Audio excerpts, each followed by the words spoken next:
Hey y'all. Hi.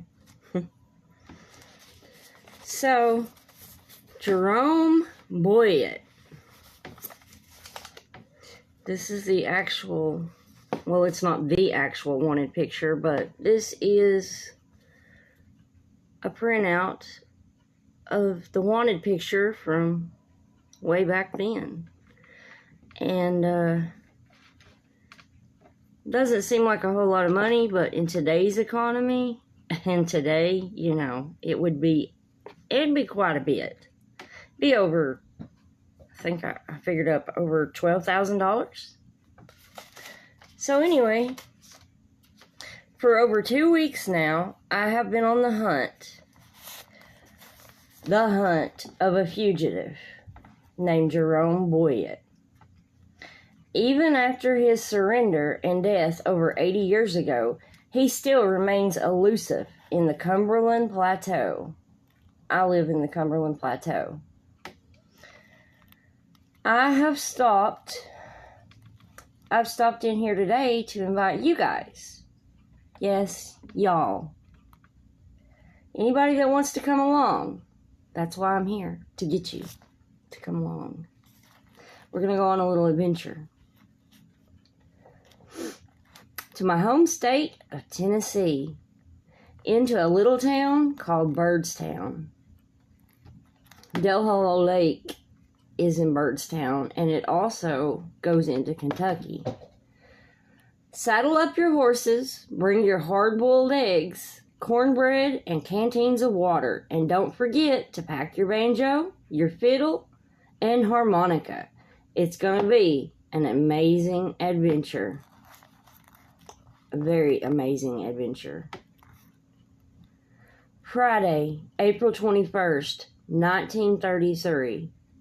After a long and difficult cold winter, at last, spring had arrived.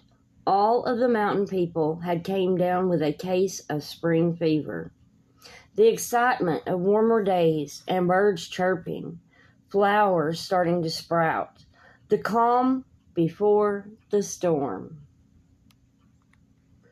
It was among us all.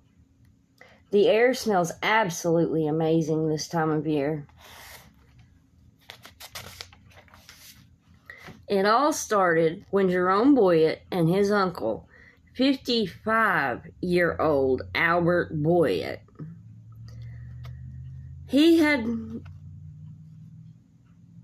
Jerome was only 22, so there's quite a bit of age difference there.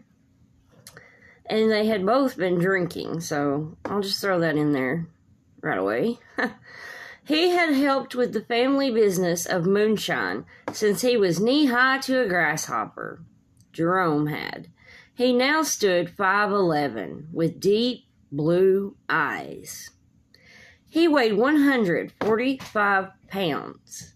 His hair, the color of chestnuts. It shone like new money. You age faster in these hills, hollows, and mountains than you would anywhere else, and this is a fact. Jerome was no exception. He could have passed for a 30 to 35-year-old man easy. Nobody here is a stranger to working like a mule from the time you can walk on. The moonshine business was the easier way of life for most at this time.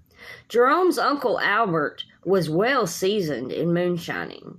He was a professional bootlegger who already drunk had become angered at his nephew for turning a profit for himself at the Stearns Coal and Lumber Co. mining camp on Rock Creek in eastern Pickett County.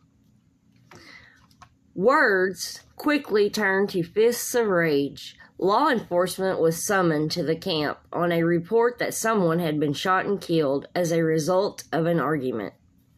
The lawmen had not come that day because of anyone selling bootleg. They come because Jerome had beat a man almost to death in the camp that day. The call the law had gotten was enough to send 2 lawmen on a jarring 3-hour drive on backwoods roads. If you've ever taken any back roads to avoid the law, this is what they were on, the actual law that day. You'll know it can be rough territory, some of it, and not so friendly people out there as well. Just waiting for somebody to run out of gas or have vehicle troubles of any kind, really. The sheriff, George Winningham, and his deputy, who was also his son, Floyd Winningham, and another deputy arrived at dusk. A camp employee warned Floyd not to go back there to the company supply train, that Jerome was a rough man. That's exactly what he did. He went to the exact spot he thought Jerome would be hid in. His father, George, following behind him. Floyd fell backward, shot twice in the face, deader than a doornail. As Jerome leaped past him, George Winningham, shot in the gut, in agony, he staggered away. Jerome Boyett was officially on the run as a wanted man now. All the town people could be heard whispering and talking about the day's events. Wanted posters were now littering the wind-blown streets as the day came to a close. 140 men were looking for the fugitive all over river country. So now, Jerome's a fugitive, on the run from the law. All over what had started as a fight between family members and wrong information given. His uncle didn't get shot. He beat him about to death, but he didn't get shot. But as a result, Jerome did end up killing 2 men, the police. Men with bloodhounds and posses from 4 counties in Tennessee, patrol officers, troops from the National Guard, and yet nobody, nor no dog, bloodhound or other, could find Jerome Boyett. Sheriff Winningham clung to life in Nashville Hospital. George's remaining son stayed near his father, giving blood transfusions, watching him slowly fade away.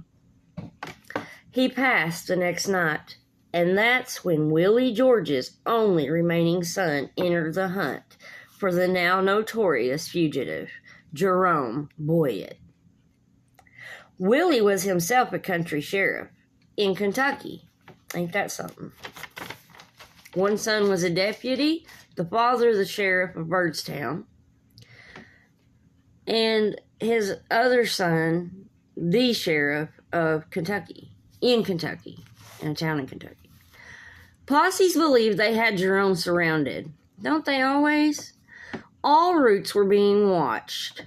The Nashville Tennessean had reported they were being watched anyway. Officers, of course, said it would be impossible for Jerome to escape. They cursed their bloodhounds and each other. More with each passing day. Jerome was still on the lam. Searching continued night and day for 9 straight days. Many hideouts and homesteads they would go to search, clues they had barely missed Jerome would be in their face, such as a little remaining smoke from where he had made a fire the night before, damp clothing, and even a spot of nearly dried up blood in a spot or two. The reward could have been tripled. They could have brought in more posses. Fact was, Jerome knew these areas like the back of his hand. He had cut his teeth on some of the very tree branches, knocking them around as they walked. He knew the area like any legendary bootlegger ever could. He knew what would bear a man's weight and what wouldn't. He knew every sinkhole and put whole and quick sand formation along this land. Pothole and sand formation along the land. They had searched the turn houses, the caves, they could, with no warrants and no guns out. with no warrants, but they did have their guns out. Yes, they sure did. They were hunting him with weapons. They had been all over the Big South Fork area, or what they could, and after 9 endless days, little to no sleep or food, they decided it was time to try another method. They had torn up feather beds and pillows looking for weapons. They had made already terrified families fix them meals. We all know 2 wrongs never make a right. With the Great Depression going on, their behavior was that much worse. Demanding the poorest of the poor feed you when they don't hardly sleep at night already, from worry that their kids are not going to have something the next day for their tummies. The first shelter Jerome took while a fugitive was at the home of Will and Maud Kidd. And that's where I'm going to stop this one at. This was part 1.